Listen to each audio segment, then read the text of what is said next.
Eka rero nsubire ndaguhe kaze nshuti munywanyi wacu kure wumviriza amakuru n'ibiganiro dutambutsa kuri imbonesha kure yacu ari no yanyu ya Burundi News TV. Ndababwira ukuri aka kanya amakuru akomeye cyane ajeje kudushikiranga mu gihugu cacu Burundi na makuru ategwa tujya tuze kugaruka ko ubwo aka kanya abakuru nanone mu gisirikare bajeje gufata ingingo ikomeye cyane mu nyuma zuko General Jules Ndiho kubgayo ajeje kubogozwa mu mabanga yarajejwe yo kugendanira umukuru w'igihugu nyene cubahiro General Major Evariste Ndayishimiye. Bica vyumvikana yuko rero ubutegetsi bwa Gitega buhejeje gusambuka munyemere tuze kubigaruka ko uruhagarara ruciye ruboneka ku kibuga c'indege citiriwe Melchior Ndadaye i Bujumbura, ubwo nanone uruja n'uruza rw'abantu gushikungu rero batarekuriwe gusohoka kuri ico kibuga. Amakuru rero dufise kwizegwa aratebwa munyemerere tubigaruka ko mu buryo bw'idonido aho nyene ivyo vyose bigiye guca bishigwa ku gihugu kibanyi c'u Rwanda. Ese koko uruhara rukomeye cyane rwoba rufisemwo nande munyemerere uriko aratera uruhagarara nga mu gihugu cacu Burundi tuze kumuvuga muri aya makuru akomeye cyane twabateguriye. Mbahaye kaze rero reka nsubire ndagoye kaze kuri wumviriza amakuru yacu uherereye irya nino ku migana y'amakungu yakuyere abatwumviriza muherereye irya nino mu karere k'ibiyaga binini. Eka ndagoye kaze nshuti munywanyi wacu kuri wumviriza amakuru yacu uherereye nga mu gihugu cacu c'u Burundi mu makomine agiye atandukanye mu bisata bitandukanye vy'igihugu abari nga ku mugwa mukuru wa politiki Gitega baherereye irya nino mu gisagara c'ubudandaji Bujumbura. Mwese muhawe kaze muri aya makuru akomeye cyane twabateguriye. Reka rero subire ndagukengurukiye cyane nshuti munywanyi kuri waje gupyonda ijambo sabone kuba tarabikora akaniko karyo ndagusomera musi video urabanditse ijambo sabone pyonde ko uracobona arakazojyana nyine pyonde ko hama tuje turabana amakuru y'ibigano dutambutsa kuri Burundi News TV. Ndabibutse yuko ayari amakuru avugwa mu bisata bitandukanye igisata ca politiki umutekano n'agatekazi na muntu mukatorezwa n'umugwa amenyesha amakuru umuhinga akorera nga mu gihugu c'u Burundi n'abandi bakorera irya nino mu karere k'ibiyaga binini. Gushika ubu ingingo nkuru turazifatira kuri aya makuru akomeye cyane ajeje kudushikira mu nyuma zuko President Evariste Ndayishimiye yagirije nanone igihugu kibanyi c'u Rwanda yuko ari ico nyene coba ari ikiyorobetse bikaba mu nyuma zuko rero inkuru mbi cyane ajeje kudushikira ngaha ari inkuru iteye ubwoba mu nyuma zuko rero abajenare bakomakomeye baje gufata ingingo ikomeye cyane aho umwanya ku mwanya hashobora gutangazwa ikudeta ku kibuga c'indege. Abasirikari bahora bahacungerera bahawe itegeko n'umukuru w'igisirikare General Prime Niyongabo mu nyuma zuko rero uwahora agendanira umukuru w'igihugu General Jules Ndiho kubgayo ahejeje gukugwa mu mabanga bivanye nuko nanone ari itegeko ry'umutegetsi akomeye cyane hamwe nanone n'umutambukanyi w'umukuru w'igihugu Angeline Ndayishimiye ndayubaha aho agashavu kariko karaniga President Evariste Ndayishimiye rero gushikungu rero amakuru adushike nuko yugaraniwe ku kirimba ciwe bivanye nuko umutekano wiwe umeze nabi. Leta zunze ubumwe za Amerika zoba zejeje kwishikiranga mu gihugu cacu Burundi gwa gasopo ya nyuma President Evariste Ndayishimiye nanone yanse ibijanye nuko abahuza ibitsina babisangiye bibandanya. President Evariste Ndayishimiye ubwo yabishikiriza ubwo yari mu cankuzo amenyesha yuko abo bose bahuza ibitsina babisangiye bategerezwa kwicwa bagategwa amabuye mu kibuga c'umupira. President Evariste Ndayishimiye nkuko yabishikiriza ivyo rero vyaciye bitera agashavu abatari bakeye na cane abayerereye mu bihugu vy'ibihangangi aho nanone vyamba bidukoroneza kandi vyibonekeza mu bikorwa bitandukanye kugira ngo bituronse imfashanyo. Evariste Ndayishimiye wewe yamenyesha yuko nanone izo mfashanyo tutazikeneye mu nyuma zuko rero bariko baradushira mu mabi no kwica umuco w'igihugu cacu c'u Burundi. Ndababwira ukuri mu nyuma zuko rero President Evariste Ndayishimiye gushikungu rero abantu zibiwe n'abahora bamugendanira gushikungu baciye bafata ingingo ikomeye cyane kugira ngo umutekano wiwe ubandanye umererwa neza aho nyene bamusabye kuba atarekuriwe gusohoka ku kirimba ciwe gerereye Igitega nkuko nanone yari mu nama ikomeye cyane nabo nyene bahora bamugendanira bivanye n'uruhagarara rwabonetse ku munsi w'ejo ubwo Generale nanone Jules Ndiho kubgayo yakugwa mu mabanga yiwe agasubirizwa uwundi yahora ari umugenzi wa Angeline Ndayishimiye ndayubaha akamwana wa mama nga mu gihugu cacu Burundi karabandanya kibonekeza mu butegetsi bwa CNDD-FDD mu nyuma zuko mutambukanyi umukuru w'igihugu Angeline Ndayishimiye ndayuba abonye yuko General Jules Ndiho kubgayo abandanya afata ingingo zikomeye cyane na cane ko ari ntakorwa ko abariwe afise irya nyuma ku mutekano w'umukuru w'igihugu nyene cubahiro General Major Evariste Ndayishimiye yaciye afata ingingo ikomeye cyane yo kurumukura mu mabanga aho nyene yarungitswe mu yandi mabanga. Amakuru rero dufise mu nyuma rero zo kwiyikura ko nanone General Jules Ndiho kubgayo umutekano waciye uhungabana aho President Evariste Ndayishimiye gushikungu rero aterekuriwe gusohoka ku kirimba ciwe giherereye Igitega, ariko rero bikaba ku itegeko rikomeye cyane ry'abahora nanone bamugendanira ubwo nanone bamenyesha yuko umutekano utifashe neza ku kibuga c'indege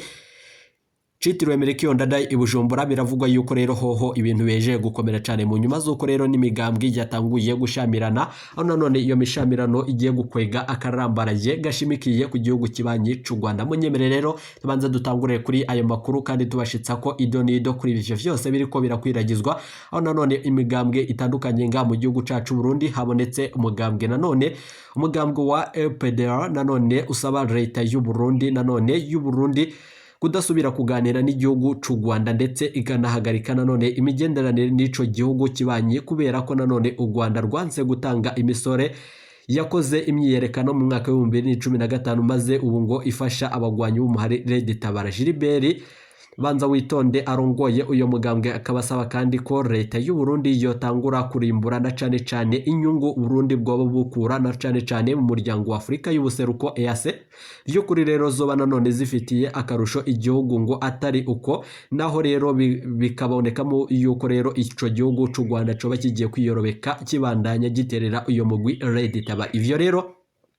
bikaba vyashikirijwe n'uyirongoye uyo mugambwe, bikavugwa yuko rero bikurikira muri ivyo vyose kandi bikamunyuma z'uko rero Uburundi nanone ukibandaniriza n'ibihugu nanone mu muryango wa Afrika y'ubuseruko kuko nanone amasoko yacu avyemeza. Uwo mugambwe rero ukabusaba President Evariste Ndayishimiye kwikura rero muri EAC ahubwo nyene akinjira muri SADC nkuko amasoko yacu avyemeza. Hari mu kiganiro yahaye abamenyesha makuru muri yindwi turiko dusozera mu nyuma z'uko rero Gilbert Banza Witonde asaba ko leta y'u Burundi gukurikiranira hafi ibijanye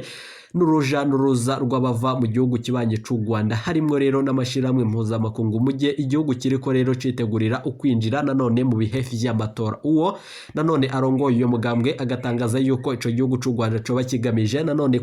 kwica amatora,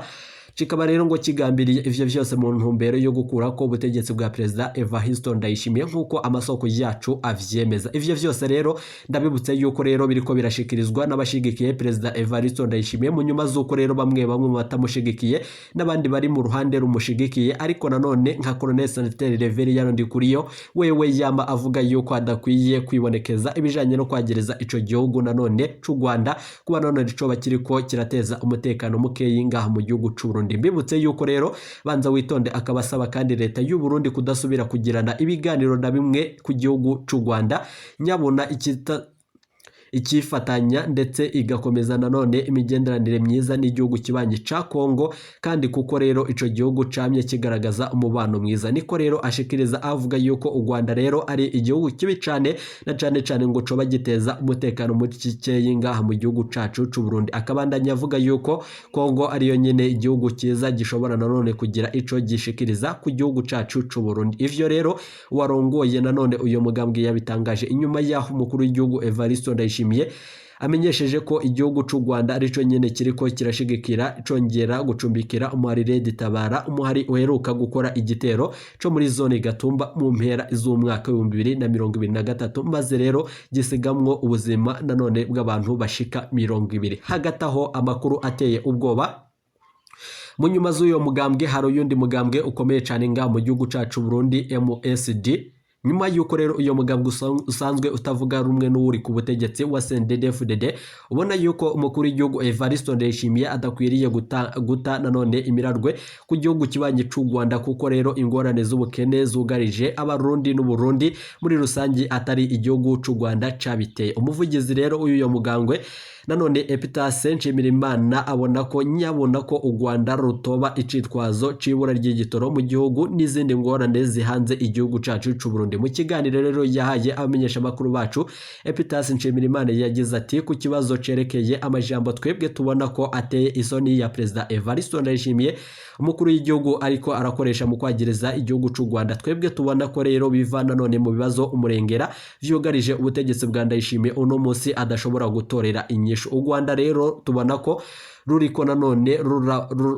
ruraba icitwazo c'ibibazo vy'umutekano muke Evariste Ndayishimiye yateje mu gihugu ca Kongo mu kurungikayo abasirikare mu ntambara itaraba Uburundi. None muri kino gihe rero biriko rero nanone bivugwa yuko abasirikare bacu bariko baricwa banafatwa mpire n'imigwi bagiye guhangana nayo. U Rwanda rero ruriko nanone ruraba icitwazo cuko atanyishu leta y'u Burundi ifise kwibura ry'igitoro riri mu gihugu. U Rwanda ruriko ruraba urwitwazo na cane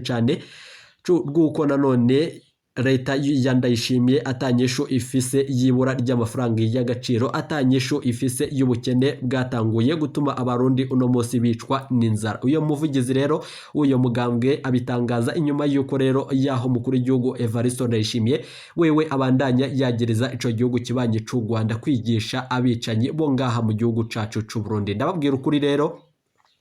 ibiriko birabanga mu gihugu cacu Burundi birateye ubwoba. Umwanya ku mwanya rero intambara ishobora gutangura mu nyuma zuko rero imigambwe itandukanye yatanguye gushamirana, aho nanone mu mugambwe uri ku butegetsi wa CNDD-FDD Colonel Senateri Reverien Ndikuriyo wewe amenyesha yuko rero igihugu kibanye c'u Rwanda hakwiye gushigwa ibiganiro atavyo kugara imbibe, nkuko rero vyashikirizwa na Perezida Evariste Ndayishimiye ubwo nyene mu ijambo risoreza umwaka wa 2023. Perezida Evariste Ndayishimiye rero akaba yaragarutse ku bijanye nuko umwanya ku mwanya imipaka ishobora kugarwa na cane cane ico gihugu kibanye c'u Rwanda kigahomba vyinshi cahora kironka ngaha mu gihugu cacu c'u Burundi. Perezida Evariste Ndayishimiye mu majambo yiwe yama ashikiriza amenyesha yuko rero ico gihugu c'u Rwanda ari iciyorobetsi, ari navyo nyene bigiye gukwega akarambaraye, aho nyene abatari bake batanguye kugaruka kuri ayo majambo. Reka rero twiganukire kuri ibi vyose bijanye n'umutekano ngaha mu gihugu cacu Burundi mu nyuma zuko leta zunze ubumwe za Amerika zozo zihejeje gutangaza yuko nanone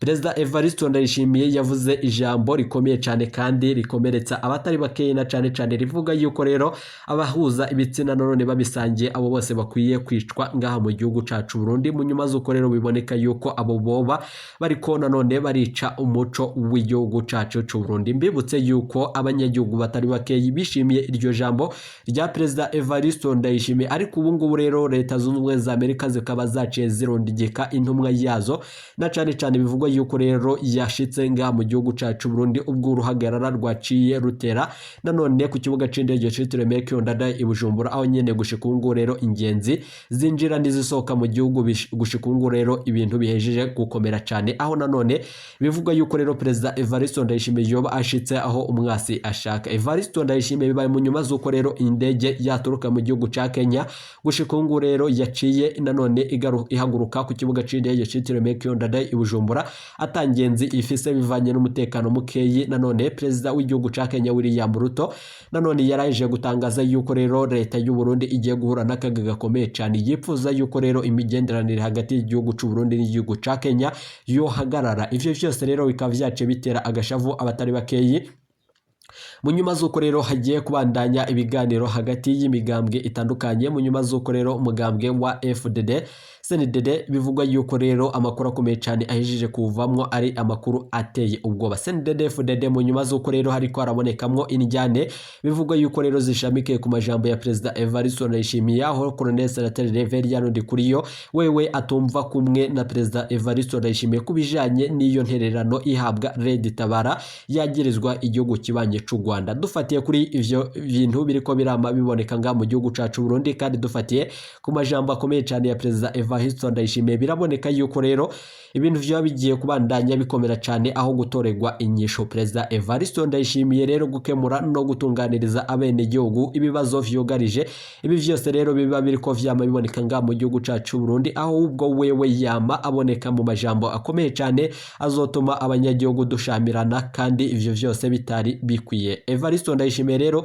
yavugurujwe n'umukuru w'umugambwe uri ku butegetsi wa CNDD-FDD Reverien Ndikuriyo ubwo yamenyesha yuko rero akwiye nanone gushigwa ingufu zikomeye cyane mu bijanye n'ibiganiro, kandi ngo ivi vyose no mukahise vyama vyibonekeza, ariko nanone uburyo bwo gukemura ibi vyose atari nanone uguhagarika ibijanye n'imipaka kuyugara n'ibindi bitandukanye kuruja n'uruza rw'abanyagihugu bava mu gihugu kibanye c'u Rwanda n'abava ngaha mu gihugu cacu Burundi berekeza mu gihugu kibanye c'u Rwanda. Amakuru rero dufise arateye ubwoba.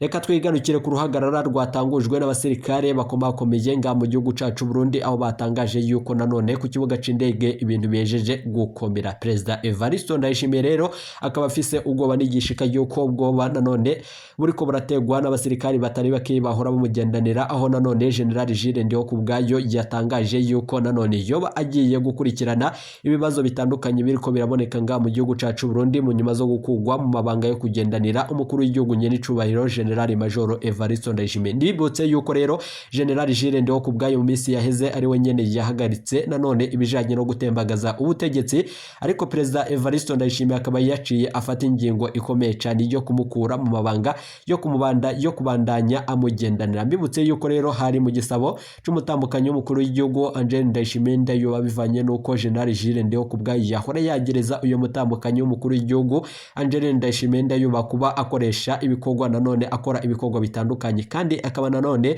aba ariko yivanga mu bijanye no gutwara abarundi, kandi nyene ayo mabanga akaba ariko ayarusha umukuru w'igihugu nyene icubahiro General Major Evariste Ndayishimiye. Perezida Evariste Ndayishimiye rero arafise icoba n'igishika vyose umwanya ku mwanya rero arashobora gutembagazwa mu nyuma z'uko rero abahanuzi biwe bamusavye nanone ko yoba yugaraniwe ku kirimba ciwe bivanye nuko umutekano wiwe hariko hararabwa ingene nanone wobandanya utunganywa neza mu nyuma z'uko rero umugambi ukomeye cyane wo gutembagaza ubutegetsi ukibandanije. Mbibutse yuko rero hagataho ivyo vyose bizoca vyagirizwa ico gihugu kibanye c'u Rwanda cigurewe mu nyuma z'uko Perezida Evariste Ndayishimiye yejeje kuronka imfashanyo muri Republika Iharanira Intwaro Rusange ya Kongo, aho yizeye yuko umwanya ku mwanya ashobora gufata ingingo ikomeye cyane yo kugaba ibitero. Mbibutse yuko rero mu mashamba cimeza, reka rero mbibutse yuko ku munsi w'ejo ariho nyene inyeshamba zigwanya igihugu kibanye c'u Rwanda ariho nyene zashitse nga mu gihugu cacu Burundi, nanone zikaba nanone ziteguriye mu ishamba cimeza ry'ikibira aho ziriko zirafashanya n'abasirikari bacu mu bijanye no gutegura urugamba. Ni mu nyuma z'uko rero ari mu mugambi wa Felix Antoine Tshisekedi yahora avuga yuko agiye kurimbura umugwa mukuru w'igihugu kibanye c'u Rwanda i Kigali. Amakuru rero dufise Perezida Evariste Ndayishimiye mu kubona yuko agiye gutembagazwa ariko nanone aritabaza SADC kuko nanone abona yuko rero ibihugu vya Afrika y'ubuseruko EAC bihejeje kumwiyonkora ko bimwe bihejeje gutangaza yuko rero Perezida Evariste Ndayishimiye rero ivyo ariko arakora vyoba ari ibintu bidakwiriye na cane ko bigiye gukurura injyane hagati y'ibihugu bitandukanye vyo muri iyi Afrika y'ubuseruko. Amakuru rero dufise yo kwizegwa arateye ubwo bamaze kunyemera tubigaruke ko makuru akomeye cyane twabateguriye bibaye mu nyuma z'uko rero ku kibuga c'indege citiriwe Melchior Ndadaye i Bujumbura umwanya ku mwanya umwasi ashobora kukigaba ko igitero. Mbibutse yuko rero aba ku micungara y'ikibuga c'indege citiriwe Melchior Ndadaye i Bujumbura bamenyesha yuko rero ibintu bejeje kuyangara, aho nyene umutekano wongerejwe bivanye nuko abasirikari nanone badashigikiye Perezida Evariste Ndayishimiye bajeje gutangaza yuko nanone abari ku micungararo bahindurwa gihutihuti, hakaba rero hataramenyekana imvo z'ivyo vyose biriko biratangazwa nabo basirikari. Muze kunyemera rero tuze kwigaruka ko muri aya makuru akomeye cyane twabateguriye, aho turi buze kubabwira inkuru y'umubabaro ihejeje kudushikira ku baryango ba Perezida Evariste Ndayishimiye bivanye nuko rero uruhagararo ruteye ubwoba ruriko ruraboneka mu gihugu c'u Burundi. Mateka rero yoba agiye kwisubiramwo ivyabaye mu mwaka wa 2015 vyoba bigiye kwisubiramwo mu nyuma z'uko rero Colonel Senateri Reveriyano Ndikuriyo mushikiranganje wa Berger Vendera ko batazira ndakogareka ryanganje General Prime Niyongabo aramutswa amabanga yo kurongora igisodanga mu gihugu cacu Burundi. Gushikungu rero bo bagiye kwifatira kuganga Perezida Evariste Ndayishimiye agukurwa ko gihutihuti bivanye nuko rero yahora asabwa gutanga imihoko ko adashoboye gutwara igihugu c'u Burundi n'abarundi. Ivyo rero bikaba bigiye gutuma nanone ibintu bibandanya bimera nabi cyane. Mbibutse yuko rero wahora akingira Perezida Evariste Ndayishimiye yajeje gukurwa ko rero icoba n'igishika akaba ari vyose kuko umwanya ku mwanya hashobora kuba ikintu gikomeye cyane. Munyemere rero tuze kwigaruka ko na yani makuru akomeye cyane twabateguriye, tuze gutanga umuco kubiriko birakwiragizwa nga mu gihugu cacu Burundi. Mbahaye kaze mu yani makuru akomeye cyane twabateguriye. I Bujumbura rero bihejeje kuyangara, muze kunyemera rero tuze kugaruka tubaha amajambo akomeye cyane yashikirijwe n'abari ku micungararo y'ico kibuga c'indege i Bujumbura.